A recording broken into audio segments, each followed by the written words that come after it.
안녕하세요. 청개구리입니다. 여러분의 부동산 투자 시간을 줄여드리는 부동산 이슈 5분 브리핑 시간입니다. 첫 번째, 110 주택 대책 전문가들 부동산 시장 경착륙 막는 데 도움, 관심, 기대가 있다라는 대책인데요. 아무래도 지난주 가장 큰 부동산 뉴스는 정부에서 발표했던 110 주택 대책일 겁니다. 특히나 윤 대통령이 직접 발표를 했기 때문에 많은 관심을 끌었죠. 사실 이 얘기는 올해 주택시장과 관련된 내용이 사실 다 들어가 있어요. 그러니까 재건축에 대한 거, 올해 이슈가 3개라고 그랬잖아요. 재건축에 대한 거, 금리와 관련된 거, 그 다음에 PF 관련된 게 있는데 공급 부족이라든가 여러 가지 얘기가 들어가 있습니다.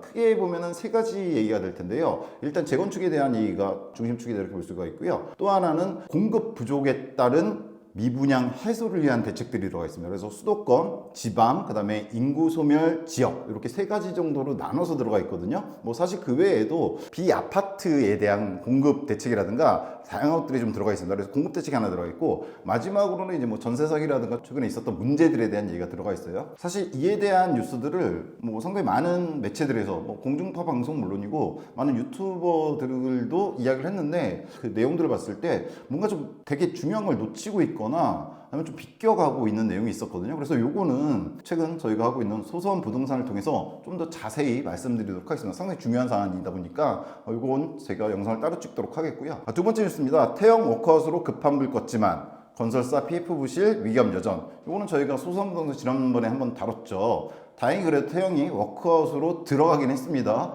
워크아웃으로 들어간 것 자체가 다행인지 아닌지 모르겠지만은 문제가 없었어야 되는데, 근데 지난번 영상에 말씀드렸지만 이 PF 부실 문제는 올해 3대 축 중에 하나예요. 금리, 재건축 문제가 더불어서. 그리고 지난번에 영상 통해서 말씀드렸지만 PF 문제는 단순히 위기로 보실 게 아니다. 뭐 주변에서 막 위기라고 막 떠드는데 그게 아니라 오히려 우리에게 투자의 기회가 된다고 말씀드렸죠. 그 영상 참조하시면 될 것 같습니다. 그리고 그때 영상에서 말씀드렸던 것처럼 제가 검색을 좀 해봤는데 그 현장들이 나오기 시작했어요. 여러분의 기회가 될 수 있는, 아직은 조건들이 그렇게 막 내려갔다고 볼 수 없는데 나오기 시작했기 때문에 요거는 뭐 다음 주쯤에서 그 현장들 가지고 되도록 한번 얘기해 보도록 하겠습니다. 자, 그 다음은 기준금리 동결 1년째 연 3.5% 부동산 관망세 계속되고 있다, 이런 뉴스가 있는데요.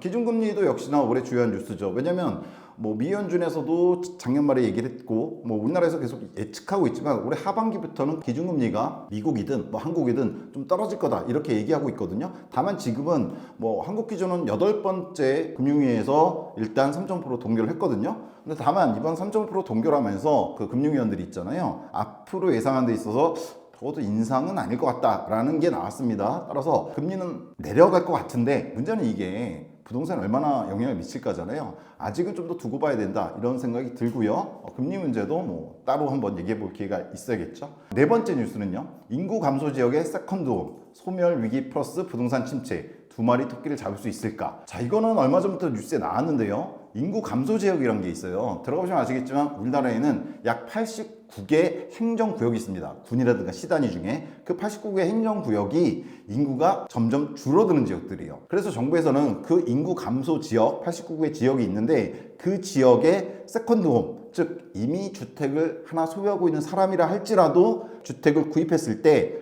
뭐 다양한 세제 혜택을 주겠다. 그리고 1구하고 1주택으로 그냥 인정해 주겠다. 이런 얘기가 나왔거든요. 다만 요거는 110 대책에서도 얘기가 되고 있습니다. 다만 구체적인 가액, 면적, 지역에 대한 얘기는 안 나와요. 왜냐면 그 인구 감소 지역 89개 지역 중에 여러분이 잘 아시는 가평이라든가 최근 핫한 양양이라든가 이런 데들이 다 들어가 있어요. 따라서 잘못 실시하면 오히려 너무 과열시키는 거 아니냐 이런 주장도 있을 수 있기 때문에 좀 조정을 하고 있는 것 같아요. 다만 그럼에도 불구하고 인구 감소 문제 되게 심각하단 말이에요. 그래서 이건 나올 것 같은데 저는 개인적으로 110 대책 중에 현실적으로 여러분이 투자할 수 있는 상당히 좋은 기회라고 보고 있어요. 이 문제에 대해서. 그래서 이거는 아까 말씀드렸던 110 대책에 대한 소소한 부동산 시간에 다뤄보도록 할게요. 그 다음 뉴스는요.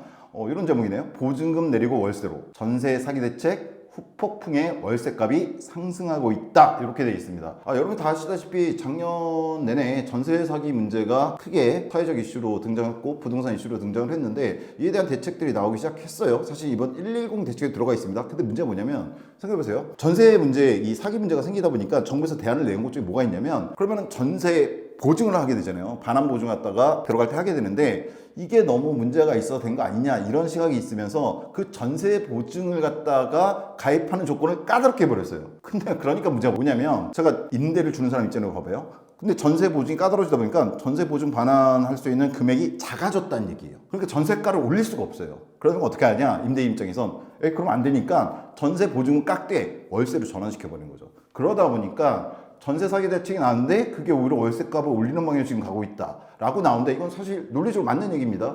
따라서 이에 대해서는 이번 110 대책에 전세 사기 대책이 나왔는데 이 부분에 대한 보완 문제는 없었어요. 제가 보기에. 그래서 이거는 좀 보완이 돼야 되지 않을까 이런 생각이 듭니다. 즉 의도는 좋았죠. 전세 사기를 갖다가 없애기 위해서 반환 보증금을 갖다가 가입하는 조건을 갖다가 좀 더 그 허들을 높였는데 그게 오히려 월세값 상승으로 이어진다면 이거는 의도는 좋았는데 또 다른 문제가 생기는 상황이 돼버리기 때문에 조금 보완이 필요하지 않을까 이렇게 생각을 합니다. 그 다음 뉴스는 전국 미분양 10만 가구 땐 취득세, 양도세 감면 혜택 줘야.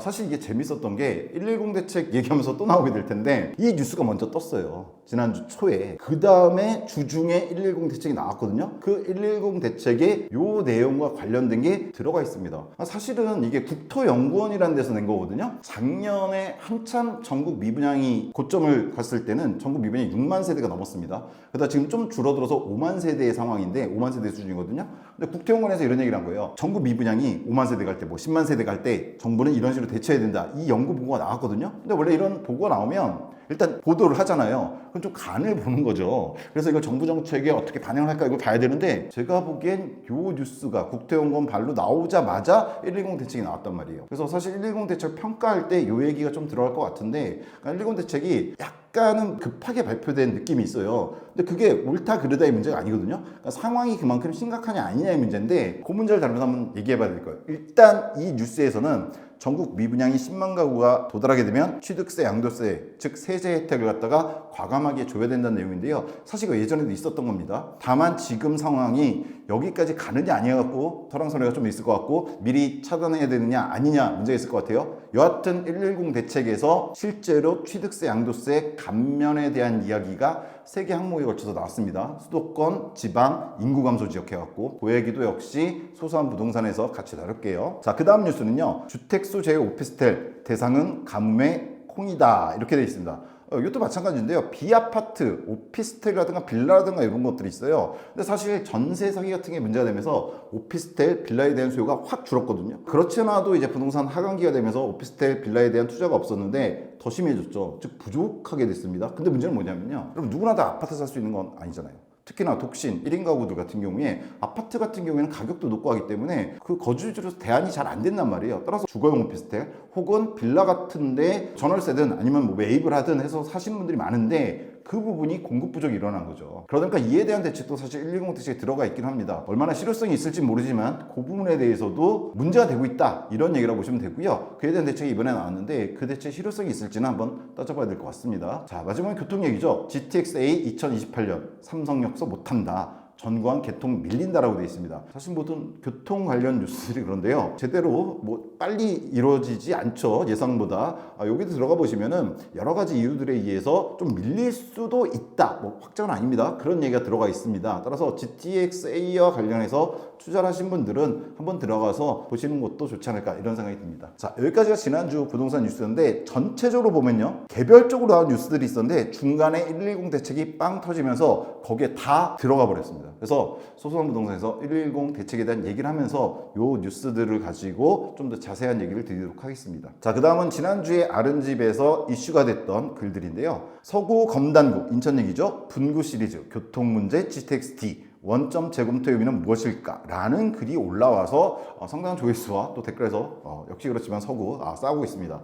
사실 교통 문제는 그래요. 저는 교통 문제를 다룰 때 뭐 사실 전철 어떤 지하철 노선이 들어온다 하고 나서 뭐 그게 GTX든 그냥 일반 지하철이든 간에 들어온다고 해서 완공될 때까지는 엄청나게 많은 논란들이 있습니다. 얘도 마찬가지죠. 지금 뭐 원점 재검토 이런 식으로 나왔는데 들어가 보시면 다양한 얘기들이 나옵니다. 그래서 저는 교통 문제에 대해선 차라리 그냥 확정된 다음에 얘기하는 게 맞다고 생각합니다. 그래서 이에 이에 대해서 특별한 언급은 하지 않겠습니다. 어느 쪽이 옳다 그르다 말할 수가 없는 입장이고요. 넘어가도록 할게요. 한번 들어가 보시면 될 것 같고요. 그 다음 뉴스는요, 양주 회천 신도시 GTX-C와 함께 가즈아. 오랜만에 보네요. 요즘 같은 시기엔 잘 안 나오는 말인데, 양주 회천 신도시는 이제 2기 신도시죠. 그거 같은 경우에도 원래 우리나라 신도시 지난번에 한번 언급드렸지만 교통이라든가 뭐 교육이라든가 이런 게 딱 깔리고 신도시가 들어가야 되는데 그렇지 못하잖아요. 들어간 다음에 교통이 나중에 깔리고 이런 문제가 있는데 마찬가지죠, 이 지역도. 근데 이 지역 같은 경우도 GTX-C라든가 다른 여러 가지 노선들이 계속 계획되어 있고 들어가고 있어요. 지금 계획 중이고, 그 문제에 대해서 전반적으로 양주에 있는 2기 신도시들에 대한 평가가 들어있는 글입니다. 그래서 물론 개인적인 견해가 들어가 있지만 나름대로 이 지역에 대해서 관심이 있으신 분들은 들어가셔서 쭉 한번 읽어보시는 게 아무래도 그 지역을 이해하는데, 양주 2기 신도시를 이해하는 옥정이라든가 이런 곳이죠, 해천이라든가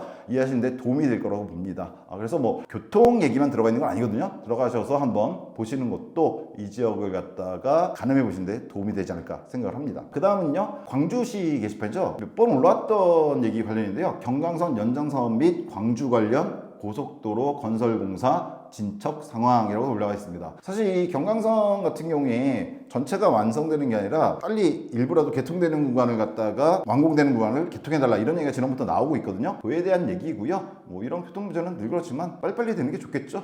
그 정도 의견을 갖다 드리겠습니다. 자, 그 다음은 역시나 교통 관련인데, 검단 인천 1호선 영명 재심의가 있습니다. 보면은 인천도시도 1호선 검단 연장선 영명 재정 추진에 대한 내용인데요, 영명을 갖다가 의견 수렴을 통해서 추진한다고 합니다. 그래서 대략 4개 정도의 예시가 나왔나 봐요, 가안이. 여기 보시면은 검단, 검단중앙, 신검단, 검단 이음 등이 있다고 하는데, 아무래도 뭐 아름집에 검단 관련해서 의견을 갖고 계신 회원분들이 많으시죠. 그래서 저희가 이번에 한번 투표를 실시합니다. 그래서 요 4개 역, 지금 현재 나온 4개 역 중에서 여러분의 의견을 한번 여기에 모아주시기를 바랍니다. 자, 그 다음에는 뭐 지난주에 또 소소한 부동산입니다. 아름집 유튜브. 이거는 제목이 신축 아파트 20% 싸게 사는 방법인데 사실은 PF와 관련된 내용입니다. 그래서 PF가 사실 오히려 기회가 될 수 있다, 요즘에 위기라고 말하는데 그 내용인데요. 사실 오늘 올라온 뉴스도 관련이 있기 때문에 한번 보시는 게 이번에 올릴 소소한 부동산 영상과 관련이 있거든요. 그래서 한번 봐두시는 것도 나쁘지 않다, 이렇게 말씀드리겠고요. 자, 마지막으로 분양 캘린더죠. 사실 이번 주는 분양이 그렇게 많지는 않아요. 사실 지난주에 4개 단지를 말씀드렸는데 그 중에서 거의 뭐 100대 1을 넘어간 단지도 나왔고 미분양이 난 단지도 있었습니다.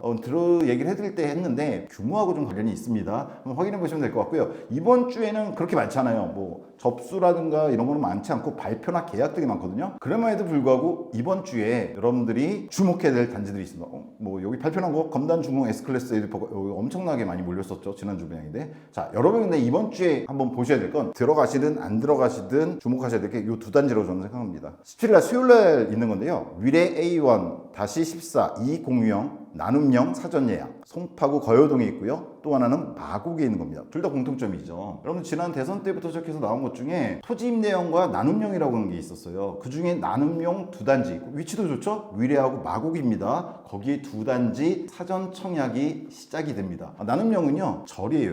일단 예상은 1.9%에 3% 고정금리로 가고 40년까지 대출이 가능하고, 무조건 나중에 이걸 환매할 때, 다시 팔 때 이익을 쉐어하긴 하는데 지금 예상은 30% 정도로 갖다 쉐어하는 걸로 돼 있거든요. 내가 70% 갖고 30% 국가에 내고. 근데 뭐 위치에서 그거 조건도 그렇게 나쁘지 않죠. 왜냐면 입주 조건 자체가 금리라든가 저금리고 하기 때문에. 그래서 이게 어떻게 돌아가는지가 앞으로 나올 나눔형 주택에 대한 시금석이 되지 않을까, 이런 생각이 들거든요. 그래서 이 2단지가 어떤 식으로 가는지, 어떤 성향이 나올지를 갖다가 여러분들이 한번 관심을 가져볼 만하다, 이렇게 생각합니다. 그 외에는 특별하게 볼만한 접수가 이루어지는 그런 단지는 없는 것 같습니다. 네, 이상 부동산 이슈 5분 브리핑이었습니다. 감사합니다.